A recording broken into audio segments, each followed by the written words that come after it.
안녕하세요. 상도선교회교회 권바울 목사입니다. 오늘도 말씀 가운데 거하시는 주님과 동행하는 우리 모든 성도님들 되시길 바랍니다. 오늘은 요나서, 미가서, 나훔서를 보도록 하겠습니다. 먼저 요나입니다. 요나라는 이름의 뜻은 비둘기이며 북이스라엘의 여로보암 2세가 통치하던 시기, 즉 BC 793년에서 753년경 예언 활동을 하였습니다. 요나가 활동하던 당시 북이스라엘은 아수르가 내분으로 어려움을 겪고 있는 상황을 틈타 북쪽에 아람을 치고 영토를 확장하게 됩니다.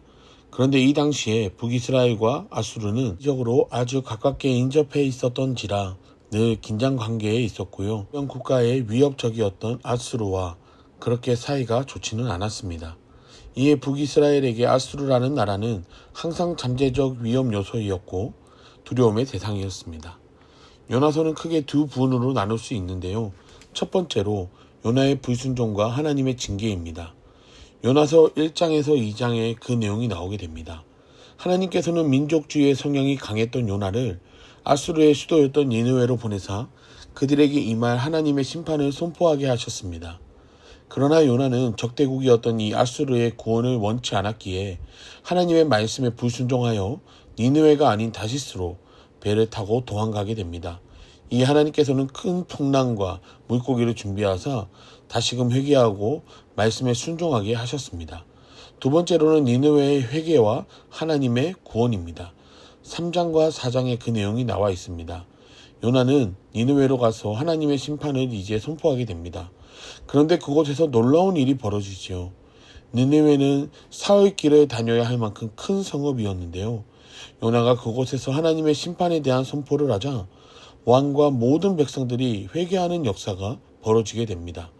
또한 요나에게 주신 박넝쿨 교훈을 통하여 하나님의 사랑과 긍휼, 구원하심이 모든 민족들에게 향하고 있음을 말씀하고 있습니다. 이렇게 요나서는 하나님의 사랑과 구원이 단지 이스라엘에게만 국한되지 않음을 우리에게 말씀하고 있는데요. 우리는 이 성경을 읽으며 모든 민족들을 향한 하나님의 사랑을 알 수 있습니다. 이어서 미가입니다.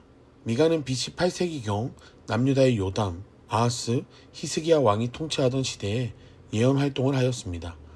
미가가 활동하던 당시는 아수르가 오랜 내분을 정리하고 남쪽으로 계속 영토 확장을 하던 때였는데요.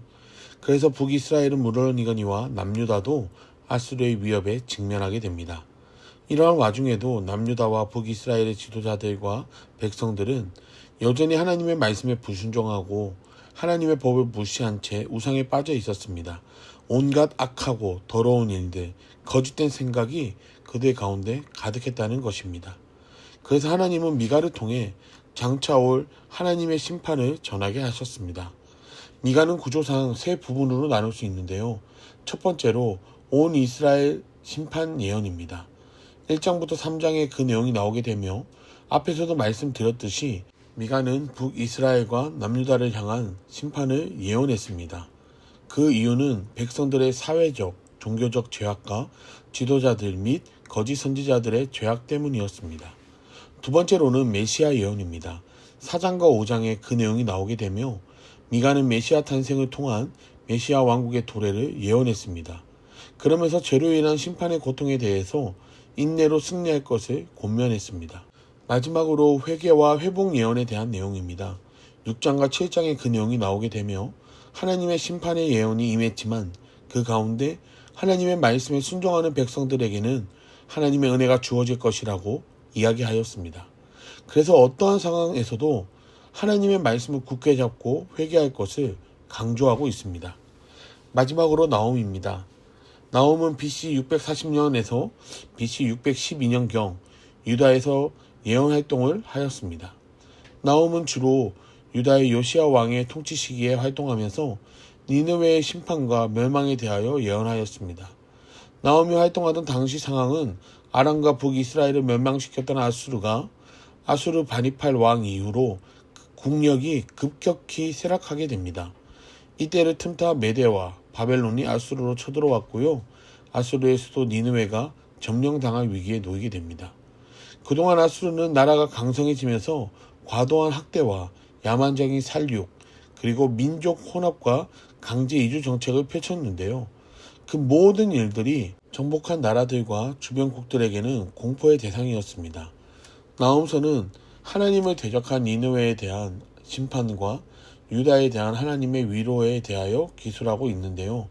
결국 아수르의 수도 니느웨는 BC 612년에 메대와 바벨론 연합군에 의해 함락되고 맙니다.